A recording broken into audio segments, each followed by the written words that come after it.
Well, the idea of how much people from the 20s and 30s, the blues players from the 20s and 30s, have influenced people today is something that I think about a lot of people. I think people are kind of overemphasize it.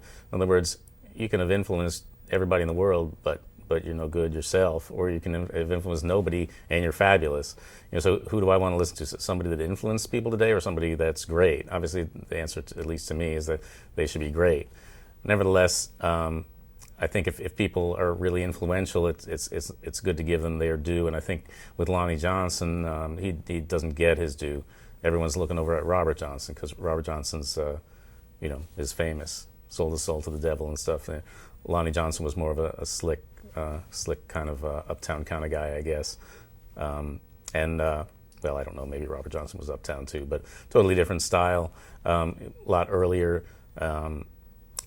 Was not reissued, I guess, in the late 50s and early 60s on Columbia, so it wasn't sitting in every record bin. But if you talk about all the rock guys seem to say, oh, Robert Johnson, but they don't. And maybe their playing is sort of raw like Robert Johnson, but it's not this single string lead style that Lonnie Johnson. That was really Lonnie Johnson pioneered that. Or if B.B. King talks about Robert Johnson, well. That's more like Lonnie Johnson in terms of the at least the technique. Lonnie Johnson was kind of like a lead guitarist in a band, except his thumb was the band.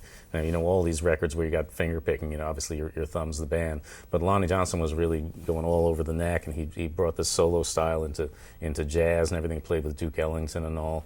And this was years before Charlie Christian, I think he's. At least it's hard to tell who influenced who, but if you want to talk about who sounds like Lonnie Johnson and sounds like they, were influenced by him, that's everybody today.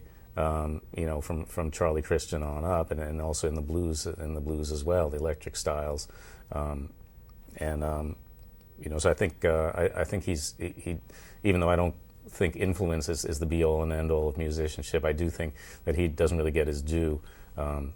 As an influential guitarist. So, he has all these single string runs all up and down the neck.